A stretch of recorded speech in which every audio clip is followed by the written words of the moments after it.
Fleet Commander stood on the bridge of his massive warship, the pride of Dominion, and looked at the stars through the viewing window. His 4 eyes blinked slowly as he thought about the mission ahead. The High Council had given him a simple order: go to Earth, destroy their defenses, and take control of the planet. It was supposed to be easy. The Dominion had conquered more than 300 worlds in the past 100 years.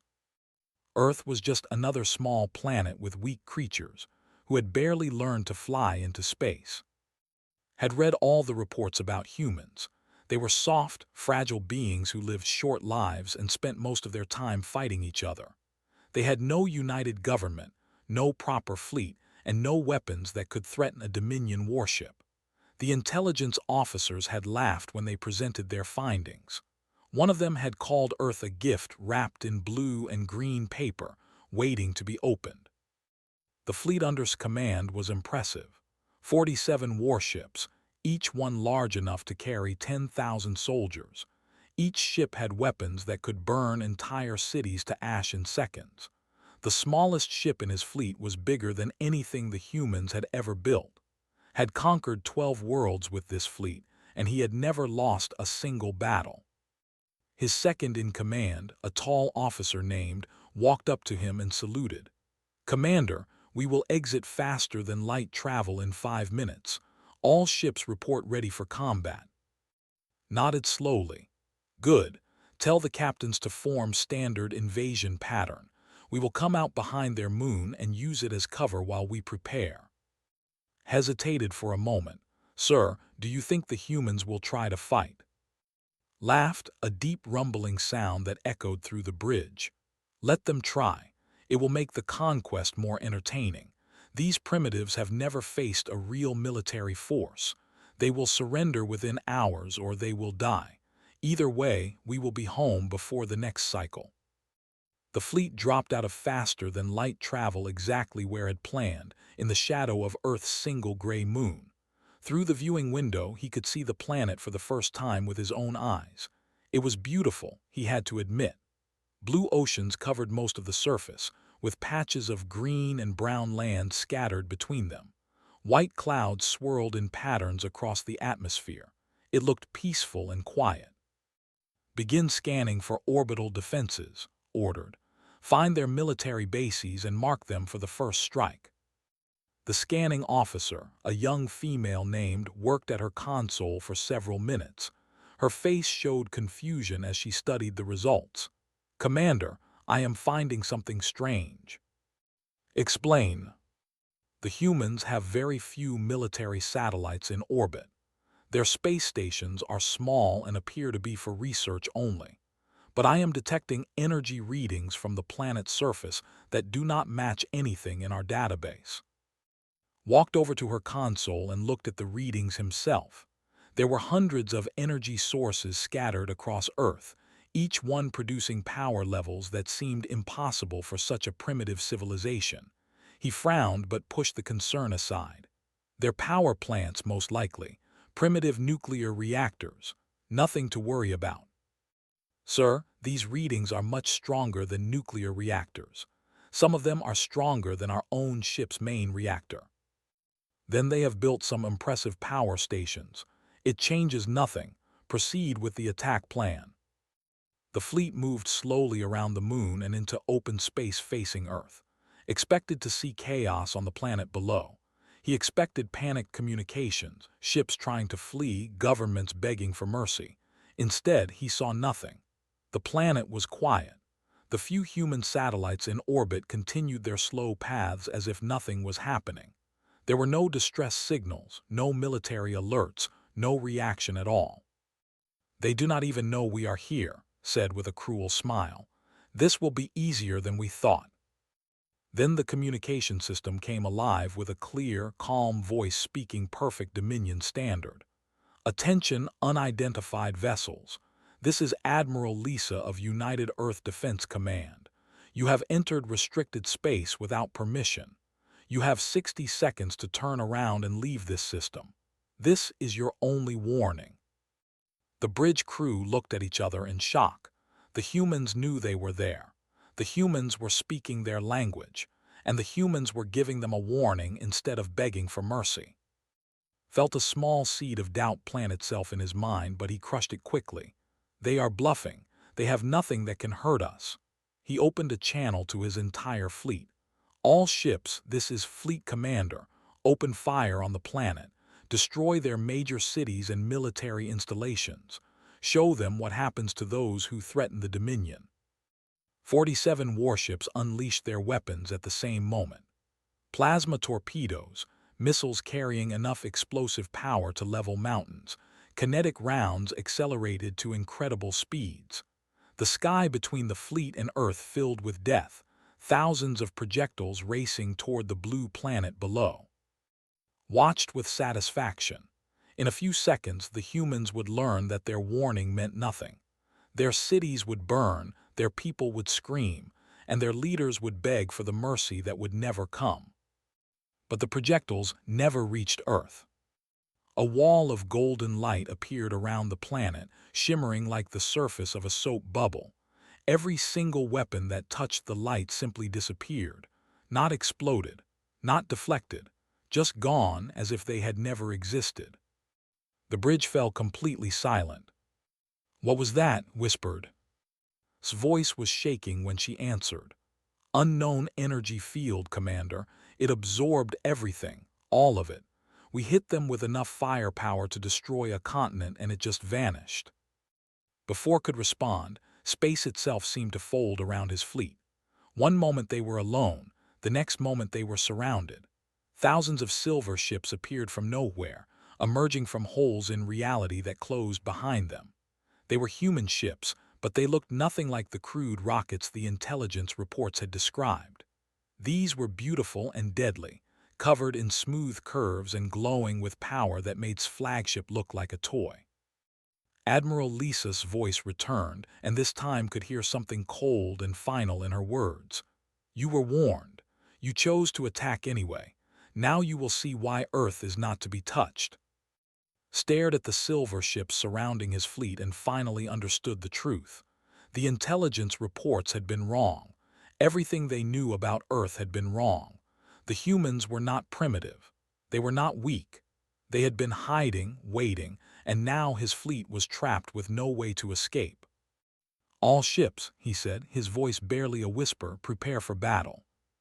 But even as he gave the order, he knew it was already too late. The human ships opened fire before could even finish giving his orders. He had expected lasers or missiles, the kind of weapons that every space-faring civilization used.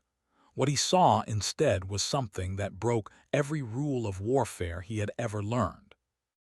Beams of twisted light shot from the silver ships, and wherever they touched a Dominion vessel, the ship simply came apart. Not exploded, not burned.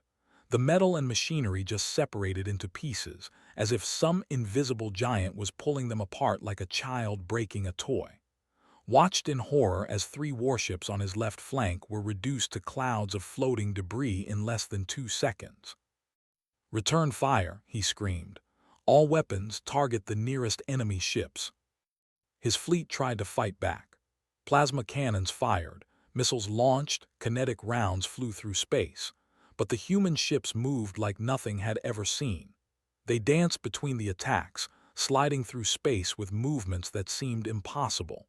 One moment a human ship would be directly in front of a Dominion cannon, the next moment it would be somewhere else entirely, and the cannon blast would hit nothing but empty darkness. Was shouting numbers from the tactical display. "We have lost 12 ships, 15. The hammer of justice is gone. The eternal conquest is gone." Grabbed the edge of his command chair to steady himself as his own ship shook from a near miss. On the viewing window, he could see more of his fleet dying. A ship called the Iron Claw was cut in half by one of those strange light beams. The Victory Eternal was surrounded by 5 human ships and torn apart in seconds. Escape pods launched from dying vessels, but even those were being carefully disabled, not destroyed. "They are taking prisoners," said, her voice filled with disbelief. "They are destroying our ships but saving our people." Did not understand. In every war he had ever fought, the goal was total destruction. You killed your enemies and left nothing behind. But these humans were being precise, surgical. They were removing the threat while preserving the lives. It was a level of control that seemed almost godlike. 23 ships gone, 28, 32. Commander, we must retreat, begged. We cannot win this fight. Our faster-than-light drives are offline, the navigation officer reported. Something is blocking them. We cannot escape. Felt something he had not felt in decades, true fear. He was not afraid of death. He was afraid of something worse. He was afraid of being completely helpless, of facing an enemy so powerful that fighting was meaningless. The battle lasted 43 seconds. When it was over, 46 of his 47 ships were destroyed or disabled.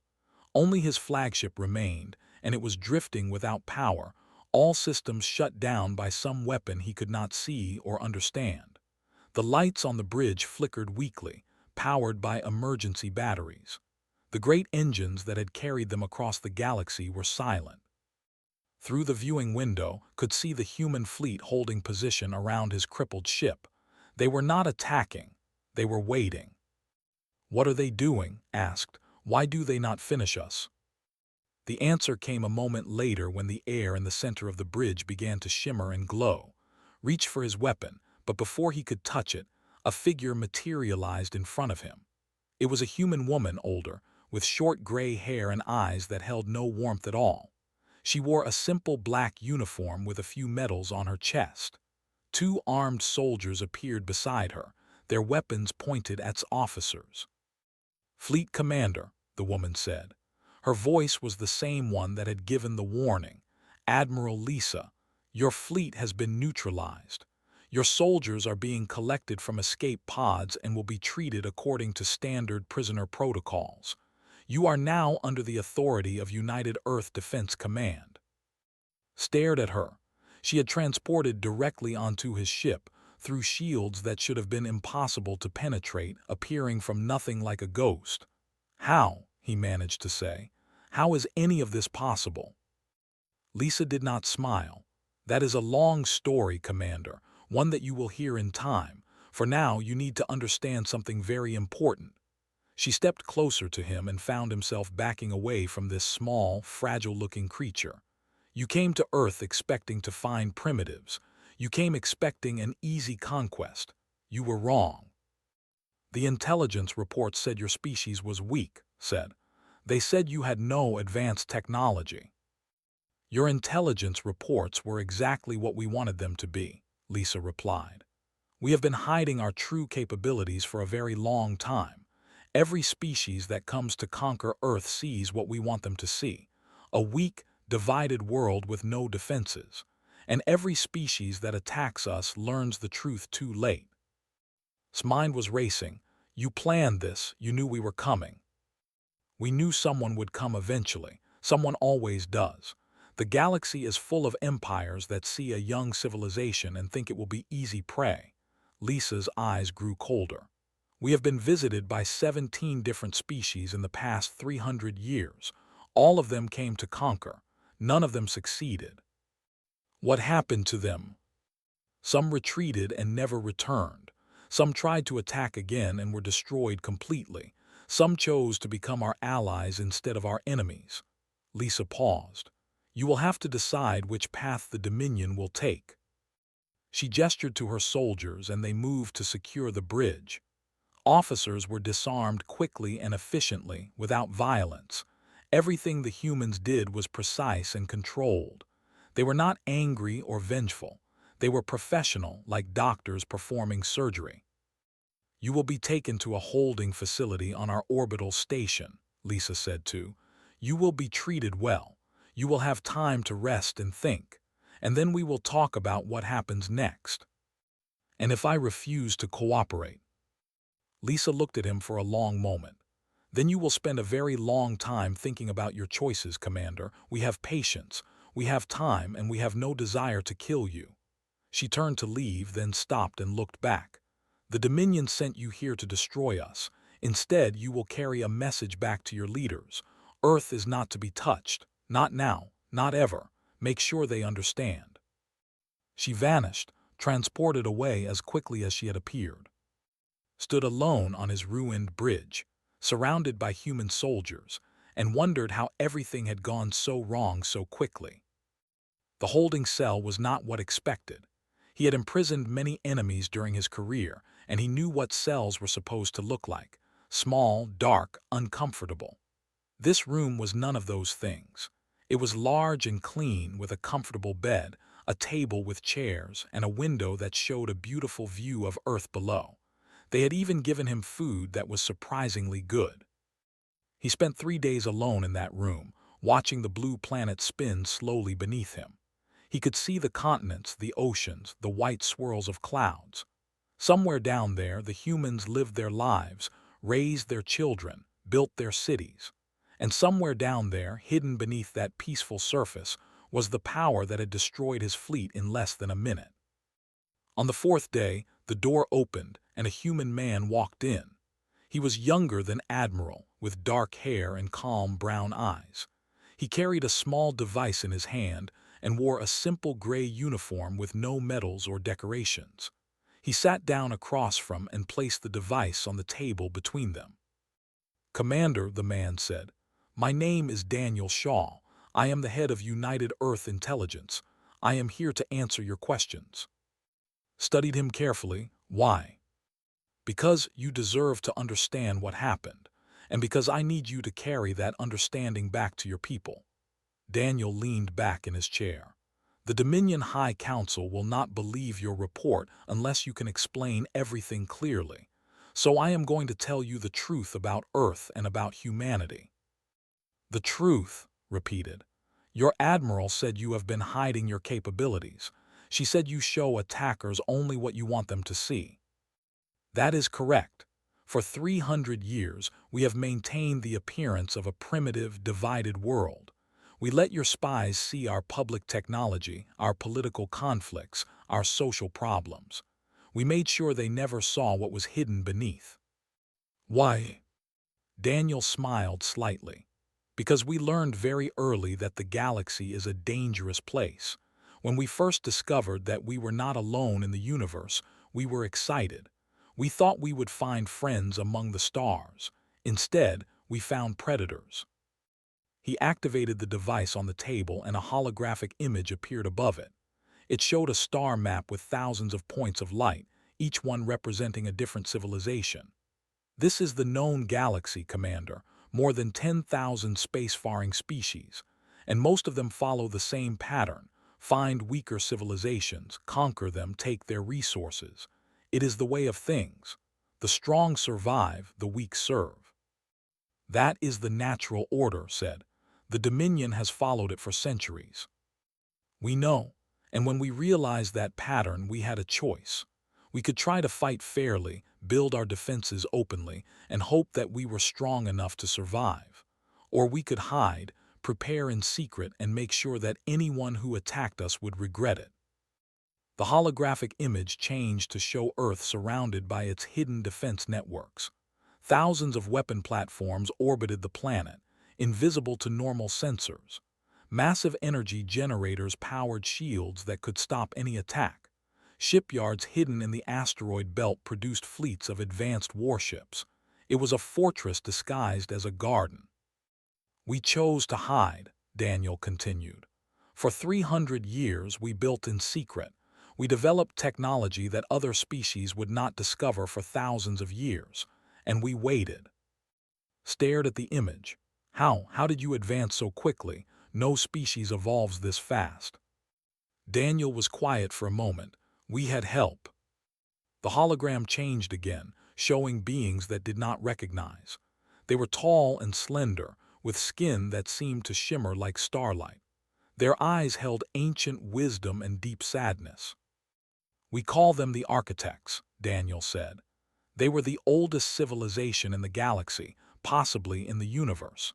They had existed for millions of years before the first Dominion world formed, and they found us 200 years before your fleet arrived." "I have never heard of these architects." "No one has. They disappeared long ago, leaving only ruins and mysteries, but before they left they visited Earth. They studied us, watched us, learned about us, and they saw something in humanity that interested them. What did they see? Daniel leaned forward. They saw potential. They told us that in all their millions of years of existence, they had never found a species quite like humans. We were violent and peaceful, creative and destructive, selfish and generous, all at the same time. We could be monsters or angels depending on the day. And that contradiction, that chaos inside us made us unique. He paused. The architects gave us a gift. They shared their technology with us, their knowledge, their history. They taught us things that would take any other species a million years to discover. And then they left with only one warning: others will come for you. Be ready. Felt cold, the architects, an ancient species that had given humanity the keys to godlike power. No wonder his fleet had been destroyed so easily. Why did they choose you? Why not some other species? We asked them the same question. They said it was because we refused to give up. Other species, when faced with impossible odds, would accept defeat. Humans never did. We fought until the last breath, then found new ways to keep fighting. That stubbornness, that refusal to surrender, made us perfect inheritors of their legacy. The hologram faded, and Daniel looked directly at. Now you understand, Commander. Earth is not a weak world waiting to be conquered. It is a fortress guarded by the children of the architects. And everyone who has tried to attack us has learned that lesson the hard way. The other species who attacked you said, what happened to them? Most of them chose peace after seeing what we could do. Some tried to attack again and were destroyed completely. A few became our closest allies. Daniel stood up. The Dominion now faces the same choice. You can return home, tell your council the truth, and convince them to leave Earth alone, or you can try again with a bigger fleet. His voice hardened. But I warn you, Commander, if the Dominion attacks Earth a second time, we will not show mercy again. We will come for you, and we will end the Dominion forever. Believed him. After everything he had seen, he believed every word. I will carry your message, he said quietly, but I cannot promise my council will listen. Then make them listen, Daniel replied, because the alternative is extinction. He walked to the door and paused. You leave tomorrow. Your ship has been repaired enough to make the journey home. Use the time wisely, Commander. Think about what kind of future you want for your people. The door closed, leaving alone with his thoughts and the beautiful, terrifying view of Earth below. The journey back to Dominion space took 3 weeks.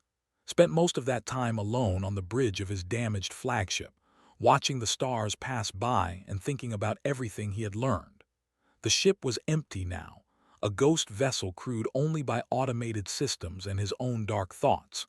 His soldiers had been released by the humans and sent home on transport ships, carrying their own stories of the disaster at Earth. When the pride of Dominion finally limped into the Dominion home system, was greeted not with celebration but with armed escorts. 3 warships surrounded him and guided him to the orbital station above the. He understood. He had left with 47 ships and returned with 1. He had failed in the most spectacular way possible. The council would want answers. The High Council chamber was a massive room carved from black stone, lit by floating orbs of blue light. 12 seats arranged in a circle, each one occupied by one of the most powerful beings in the Dominion. They were politicians, generals, religious leaders, and economic masters. Together, they controlled an empire spanning hundreds of worlds and billions of lives. And now they all stared at with a mixture of anger, confusion, and fear. Elder Matriarch, the oldest member of the council, spoke first. Her voice was thin with age but still carried absolute authority. Fleet Commander, you were sent to conquer a primitive world. You took 47 warships and 200,000 soldiers. You returned alone with a broken ship and no victory. Explain. Stood straight and met her eyes. The humans were not primitive, Elder Matriarch. Everything we believed about them was wrong. Wrong? General slammed his fist on the arm of his chair. He was a military hero, the conqueror of 20 worlds, and he did not accept excuses easily. Our intelligence agency spent years studying that planet. They told us the humans were weak, divided, and technologically inferior. Are you saying they lied? No, General. They reported exactly what the humans wanted them to see. Activated the recording device he had brought with him, and holographic images appeared in the center of the chamber. This is what actually happened at Earth. The council watched in silence as the recording played. They saw the golden shield that absorbed every weapon. They saw the silver ships appearing from nowhere, moving with impossible speed. They saw 46 warships destroyed in less than a minute, torn apart by weapons that seemed to break the laws of physics. And they saw Admiral Lisa standing on his bridge, speaking with calm confidence about Earth's hidden power. When the recording ended, the chamber was completely silent. "This is impossible," Counselor finally said. He was in charge of technology and science, and his face was pale with shock. "These weapons, these shields, this transportation technology, we do not have anything like this. No one in the known galaxy has anything like this." "The humans received help," said. He told them about the architects, about the ancient species that had given humanity their knowledge before disappearing forever. He told them about 300 years of secret preparation, about fleets hidden in asteroid belts, about defenses that could stop any attack. He told them everything Daniel Shaw had shared with him. "You expect us to believe this?" General demanded. "Ancient beings who gave godlike power to these hairless apes. It sounds like a story meant to frighten children." "I saw their power with my own eyes, General. I watched it destroy our fleet. I do not care if you believe the explanation. I care that you understand the result." His voice hardened. "If we attack Earth again, we will lose, not just the fleet, everything. They made it very clear. A second attack will be answered with the destruction of the Dominion itself." The council members looked at each other uncertainly. They had built an empire on conquest and strength. They had never faced an enemy they could not defeat. The idea of surrender, of accepting defeat, went against everything they believed. But Elder Matriarch had lived long enough to know when pride was dangerous. She raised her thin hand for silence. "Commander speaks the truth as he saw it. The recordings do not lie. Whatever the humans are, whatever power they possess, we cannot ignore the evidence." "So what do you suggest?" Counselor Myra asked. She was in charge of trade and economics, more practical than the warriors. "Do we simply accept that Earth is forbidden? Do we tell our people that the mighty Dominion was beaten by a single planet?" "We tell our people nothing," replied. "We classify this entire mission. We erase it from official records, and we quietly issue new orders to all fleet commanders. No Dominion vessel is to enter human space. Ever." General started to protest, but cut him off with a sharp look. "Think, General, think beyond your wounded pride. If we announce this defeat, our enemies will see weakness. The species we have conquered will think about rebellion. Our empire will be threatened from all sides." She paused. "But if we stay silent, if we simply avoid Earth and never speak of this again, we lose nothing but one failed mission." The debate continued for hours. Some council members wanted to send a larger fleet, convinced that enough ships could overwhelm any defense. Others wanted to try diplomacy, to offer trade and alliance instead of war. A few quietly agreed with that silence was the best option. In the end, they voted. By a margin of 7-5, the council decided to accept Earth's terms. No Dominion vessel would enter human space. No Dominion agent would interfere with human affairs. The failed invasion would be erased from history, and Earth would be marked on all official maps as a dead zone, a region of space to be avoided without explanation. Was dismissed from the chamber and told to wait for further instructions. He expected to be executed for his failure or at least imprisoned. Instead, 3 days later, he received a quiet retirement. A small pension, a house on a colony world far from the center of power, and a clear message: disappear and never speak of Earth again. He accepted gratefully. The colony world was called a peaceful place with blue skies and gentle seasons. Lived alone in a small house on the edge of a forest, watching the local wildlife and thinking about the strange path his life had taken. He had been a conqueror, a destroyer of worlds. Now he was a gardener, tending flowers and waiting for the end of his days. Sometimes, late at night, he would look up at the stars and think about the blue planet far away. He would think about the humans and their ancient protectors, about the power hidden beneath a mask of weakness. And he would wonder if, somewhere out there, the architects were still watching, still waiting to see what humanity would become. He hoped he would live long enough to find out. 50 years passed. The Dominion kept its word and stayed away from Earth. Generations grew up not knowing about the failed invasion, not knowing that somewhere in the galaxy there was a planet that had defeated the greatest military force their civilization had ever assembled. The records were buried, the survivors were silenced, and Earth became nothing more than a blank spot on the star maps. But secrets do not stay buried forever. A young Dominion scholar named discovered fragments of the truth while researching ancient military records.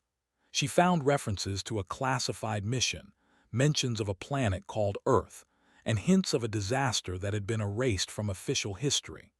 Her curiosity drove her to dig deeper, to ask questions that made powerful people uncomfortable, to search for answers that no one wanted to give. Eventually, her questions reached the right ears. Instead of being silenced, she was summoned to the council and offered an opportunity: become the first Dominion citizen to visit Earth on a diplomatic mission. The humans had requested cultural exchange, and the council needed someone young, intelligent, and curious to represent them. Accepted without hesitation. The journey to Earth took several weeks on a human transport ship. Spent most of that time talking with the human crew, learning about their world, their history, their strange and wonderful culture. They were nothing like she expected.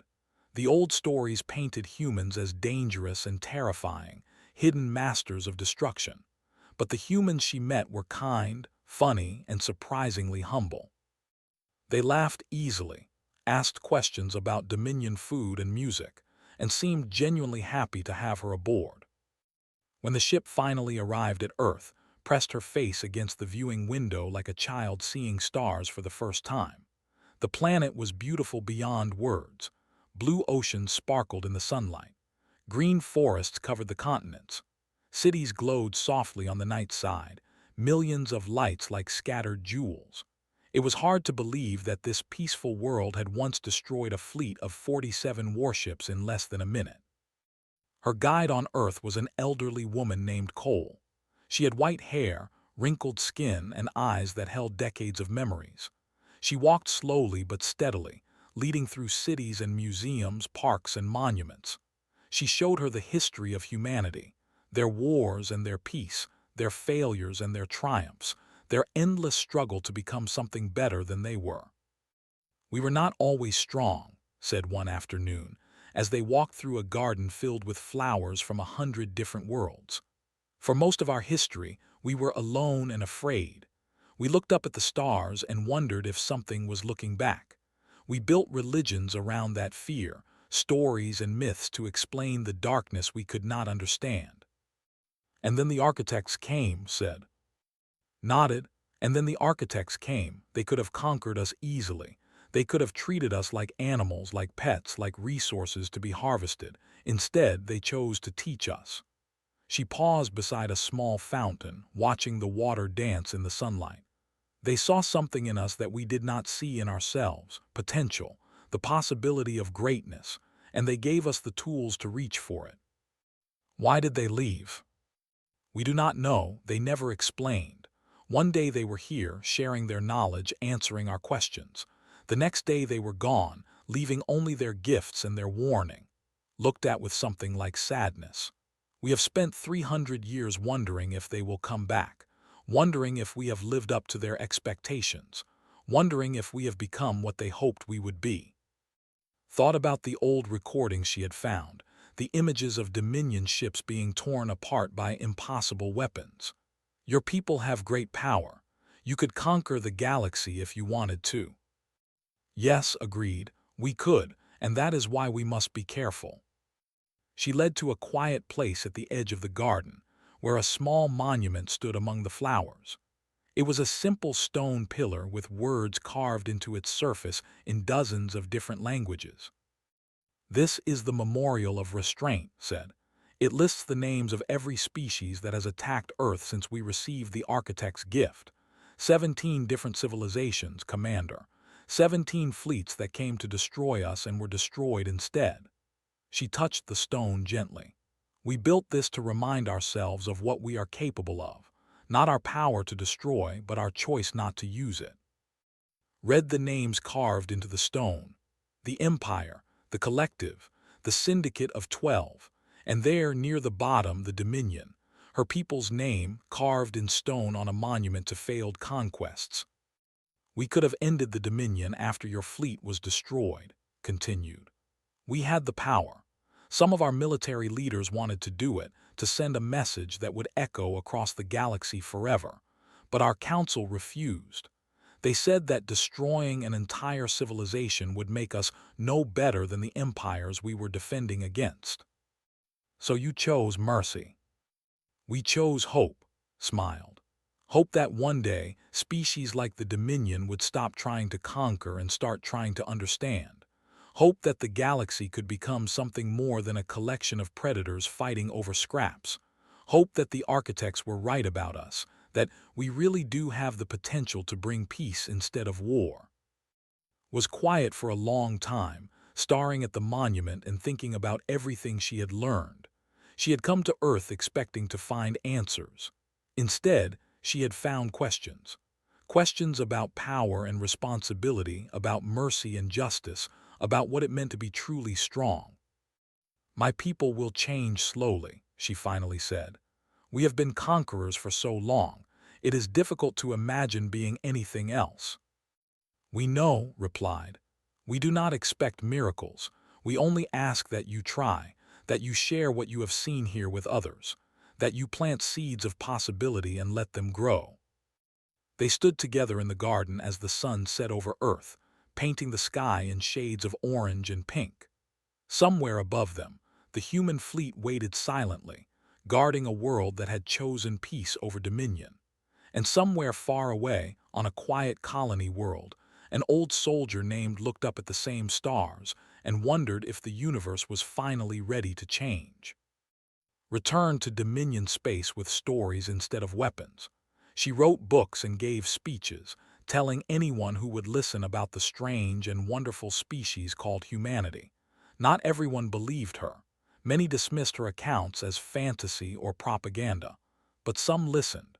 Some began to question the old ways, to wonder if there might be a better path.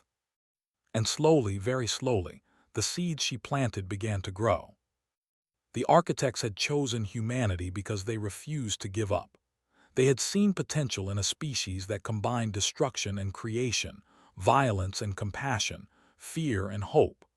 Now that potential was spreading across the galaxy, carried by words instead of weapons, changing minds instead of conquering worlds. It would take centuries to complete the transformation. There would be setbacks and failures, wars and tragedies, but the direction was set. The future was written in the light of Earth's sun and the patience of its guardians. Humanity had been given power beyond imagination. They had used it to defend their home, to stop their enemies, to save lives that could have been easily destroyed.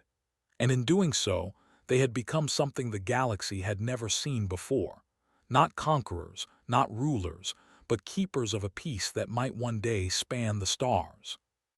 The architects, wherever they had gone, would have been proud.